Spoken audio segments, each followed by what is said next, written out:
institutions that are delivering the courses. So we're representing each of those 5 different collaboratives, and you'll hear a bit more about that in a moment.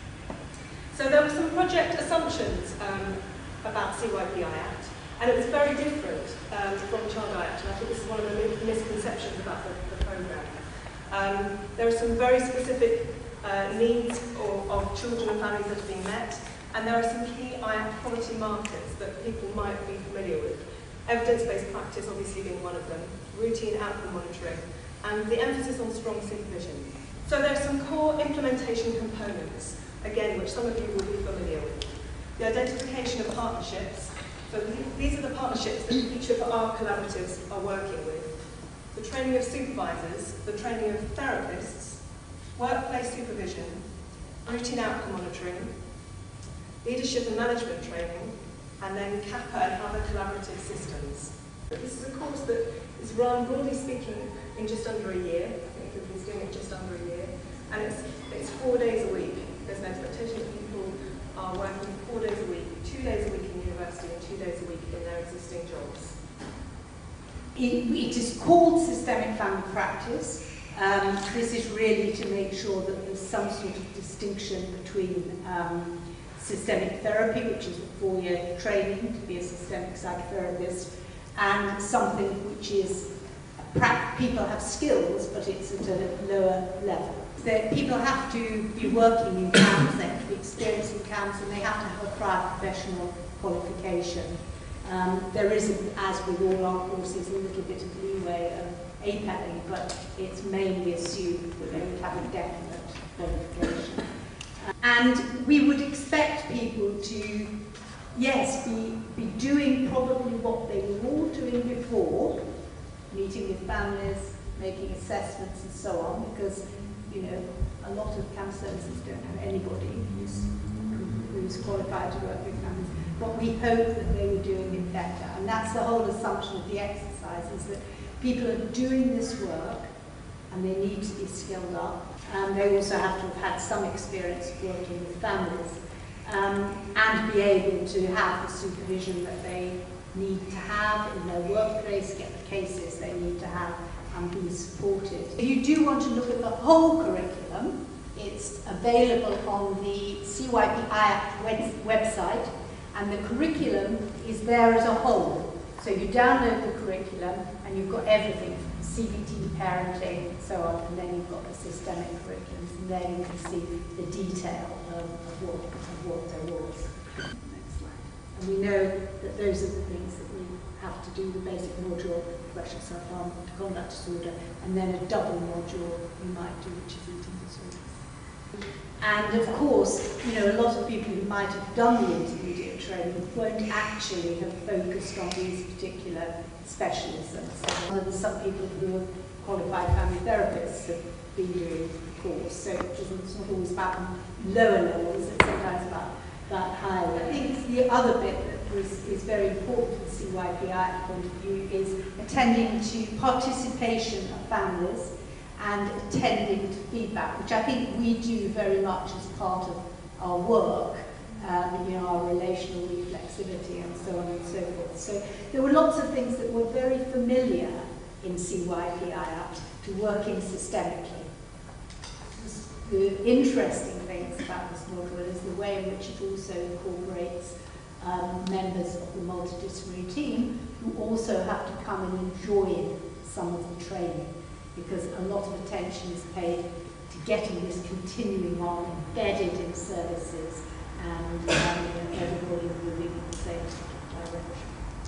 Okay, so we thought it would be useful to let you have a look at the Systemic Family Practice Session Rating Scale, which Judith and other members of AFRA are involved in drawing up. I think it's a very recent document, and it came out in January, I think it was, this year. We use this document for rating the trainees' work, both work that it brings to supervision and their assessed work. And it's got 12 dimensions on it. And just briefly to run through those, you can look at them in more detail in a minute or two. But one of those is interpersonal effectiveness. That's looking at the trainees, therapists, trainee practitioners' effectiveness in terms of their engagement and joining with families. effectively. Convening and managing the session, collaboration, as Judith mentioned, that there's a sense that this is a joint undertaking, and that there's a sharing of the decision making around what's talked about and how it's talked about with families. Listening and managing emotions, are they appropriately giving people the opportunity to talk about what they're feeling about the subjects that they're talking about. Use of questioning, are they using a range of questions, are they using appropriate questions, are they using what we would regard as good systemic questions where they're relevant and helpful. And conceptualisation, which is perhaps one of the hardest things to pin down, but do they communicate a sense, or they seem to be guided by a sense of an understanding and a framework around the work that they're doing. So they're rated between 0 and 6 on all of those dimensions. In terms of, in Manchester, trainees have weekly supervision for 3 or 4 hours. For 3 hours in groups of 3 or 4, and they bring tapes of their work. And one of the students will bring an hour's tape of their work, and the supervisor and the other trainees will look at that work, and they will use the rating scale to comment on the work that the person has done. Just because you've been on this train and you've actually jumped on board, and I think you've done a really good job for us as family therapists, I think, where does that leave us? Where does that leave us? Yeah, just on a local level, to answer some of those questions. So the meeting with the managers, the trainees said to the managers, this last week, who's going to supervise when we finish the course in January? The manager says, we'll pay for a family therapist to do that. Great. That's recorded. Wednesday, before I came here, we had a meeting with our managers. The manager said, we definitely want to get this money for CYP Iapt because we want to have these trainees, so it's a lot of money. How are you going to supervise them, guys? I said, well, I'm not going to supervise them unless you give me 2 family therapists, starting in January. The money's there, give me the money, we need 2 family therapists to supervise them, to train them, to do the skills. That's agreed. These people who are training are going to need to be supervised and supported, and they need family therapists to do that. It's absolutely crucial. And the people who are coming off the courses, they know that, they want that, they don't want to be left. So there will be more posts. The grading, that's a really difficult issue, as we all know from the conversations from yesterday about agenda change. So there's some very difficult times ahead, but in terms of more posts for family therapists and systemic practitioners, I'm very, very optimistic. Yeah, I think the trainees take the responsibility to ask for the right supervision from their management. I don't think they can do it on their own. I think you need to have strong voices from supervisors too to be able to talk about the quality of the clinical experience that you're offering. But you also need a management level of input in order to create and continue the development. How the focus of the curriculum looks to somebody like me coming to it in this moment, as it's exclusively focused on competencies, and it's not paying attention to the relational context in which the practitioner and the family are going to meet, and which the application of these skills and competencies is as dust if there isn't a relational ethos that is the context for the work. And my concern in our discussion was how does this impact on the emergence of competent, skilled, may I say, technicians rather than clinicians, and is that the danger?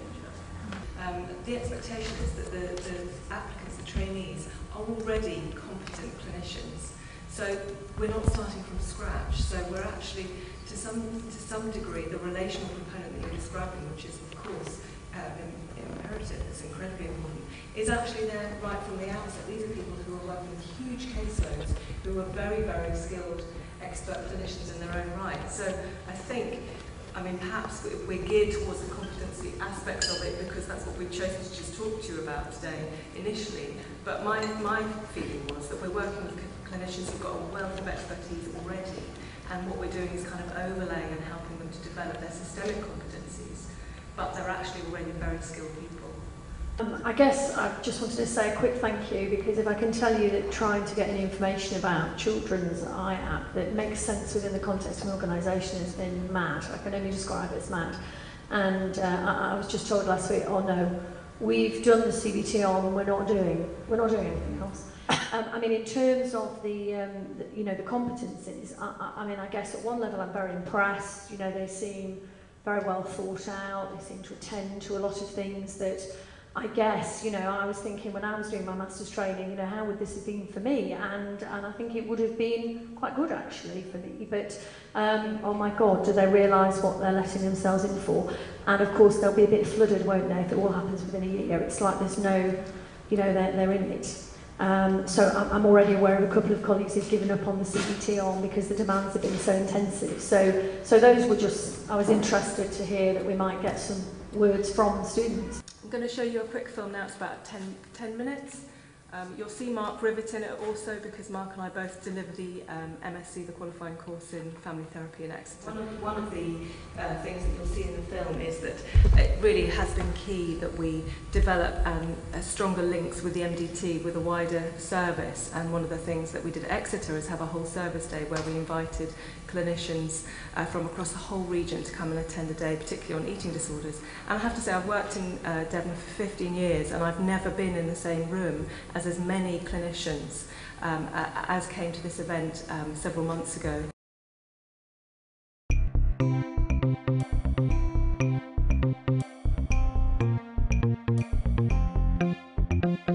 I'm Hannah Shabersky, the academic lead for the Systemic Family Practice Child Iapt programme. Here at the University of Exeter, we deliver training in low and high intensity Iapt and the Child Iapt training programme, which includes clinical leadership and service transformation, supervision of evidence-based psychological therapies, as well as outreach training to wider services.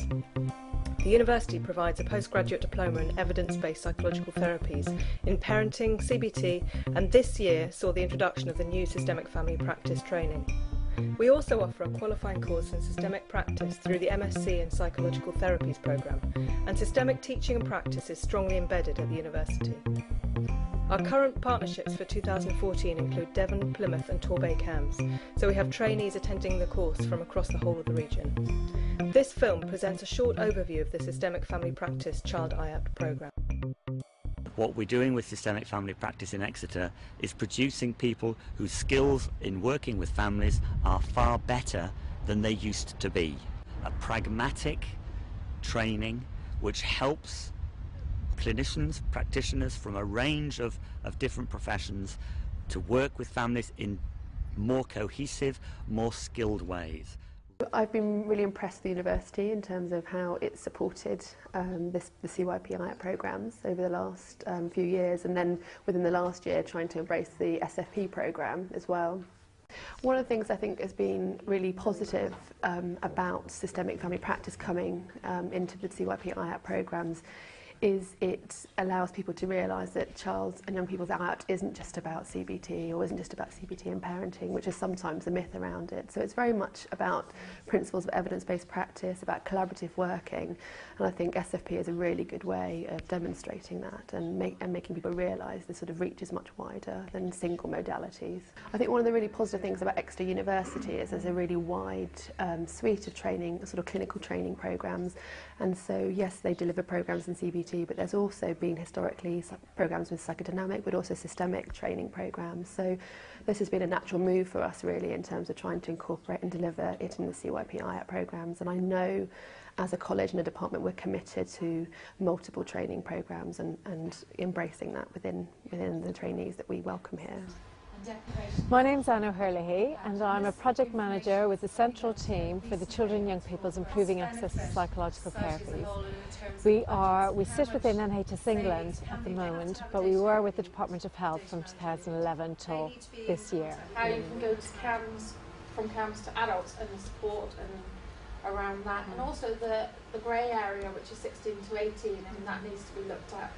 I thought the level of questioning was absolutely spot on and picked up on the difficulties that services experience in implementing some of the changes, particularly the difficulties they have to go through with discussing securing proper support within their IT systems and with their departments back in the service and with trust managers. And I'm very impressed with how Mark, Hannah, Catherine and the team at the Southwest Learning Collaborative have really embraced the curriculum and are delivering it in a very practical but discussive way with their trainees, who from today were very clearly thinking about the practice that they're used to delivering and the possible changes they'll need to bring into that practice having undertaken this course. The opportunity to come today and be part of the whole Iapt training is ideal, because not only do we all have to be coming from the same place and all understand what the model is that we're working towards, but I think it's also essential that we also learn from each other the limitations of working within different agencies and to understand a bit about what's difficult for each other and therefore overcome it all together to work together. I'm Jackie Mann. I'm a parent. I have a daughter who is anorexic. I was glad to be invited today to represent other parents and to be here to participate.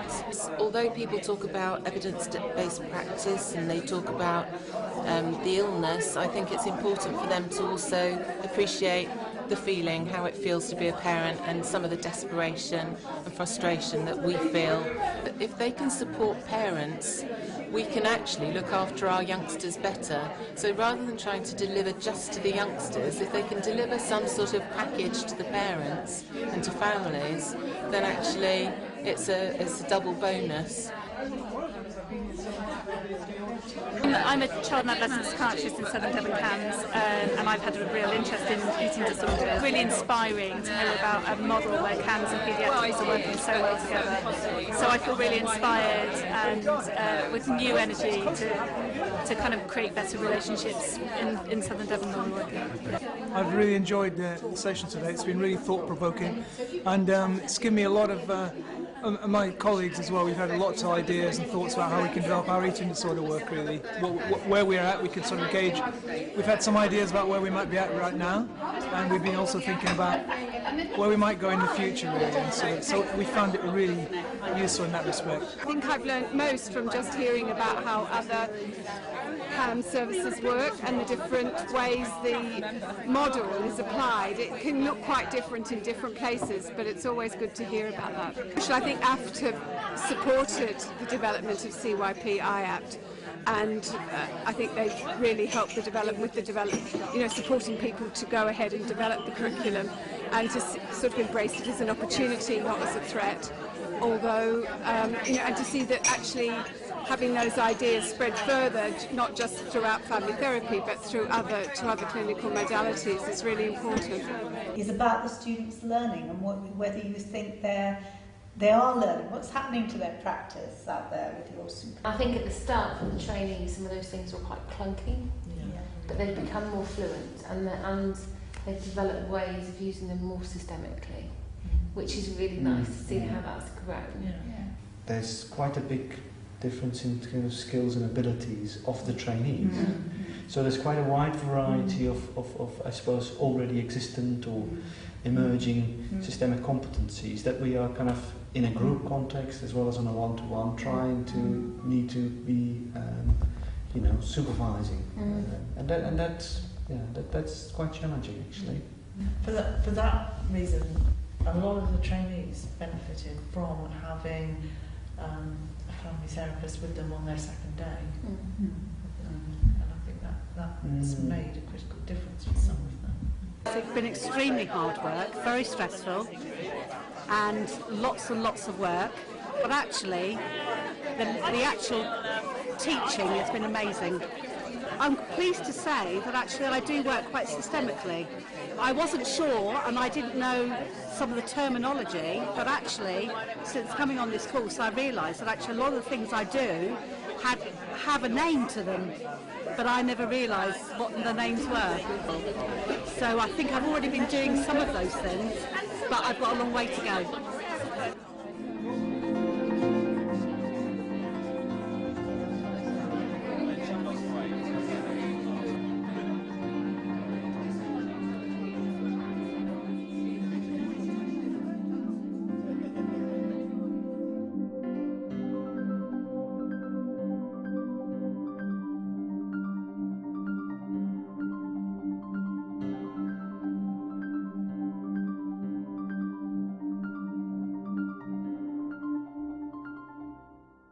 What's fantastic about Iapt and SFP is that the government is paying for systemic training for a range of practitioners in CAMS. People, our colleagues who we work with day in, day out, are being funded to come and train in systemic ways of working. And that is very unique, and it's so exciting that we are spreading our skills across the workforce in CAMS, and of course not only across the workforce in CAMS but across the workforce in children's voluntaries. But for me, the main outcome, the main benefit of this is that young people are going to get more out of their lives.